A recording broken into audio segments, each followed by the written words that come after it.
Tere, mina olen Ingrid Maadvere ja täna vaatame, kuidas Notebook LM-is kasutada aruandeid.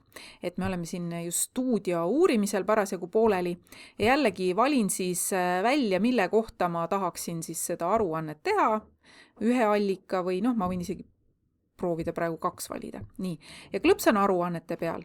Ja aruanded on siis tegelikult sellised asjad, mis võimaldavad mul teha erinevaid asju. Ma võin ise täpselt otsustada, mis vormis see on. Aga ma saan ka teha näiteks mingisuguse ülevaate dokumendi või näiteks õppematerjali.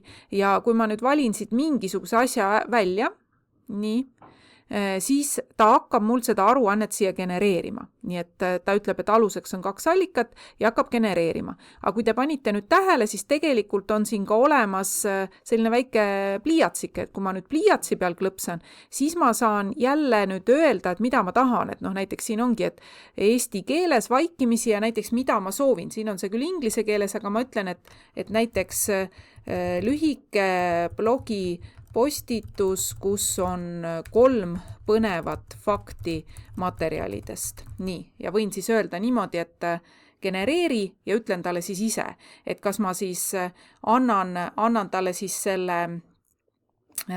selle lihtsalt klõpsan ja ta teeb ise, või siis kui on pliiats, siis on võimalik siis seda täiesti nagu ise siis kombineerida ja teha, või siis see isiklik vorming, siin on siis näete kõik väljad, nii et te peate tegema.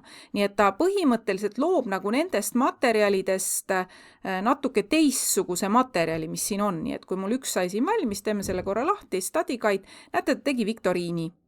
Nii, ja ma võiksin siis seda kohe kasutada, vaadata, kas ma oskan neile küsimustele vastata. Mulle antakse ka ette vastused, ma saan kontrollida, kas need on õiged või valed, näiteks mingiks kontrolltööks harjutamiseks, essee küsimused annab ette. Tegi mulle ka siia sõnastiku selle materjali põhjal, et ta teeb sellise päris toreda ülevaate niimoodi, eks ole, asjast. Nii, läheme siia stuudiosse tagasi.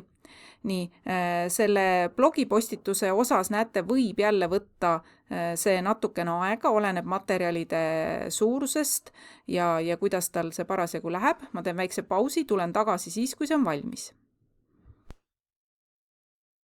Ja aruanne, mis oli mul blogipostitus, võin sellega lahti teha ja lugeda nüüd läbi, et kuidas see mulle siis meeldib.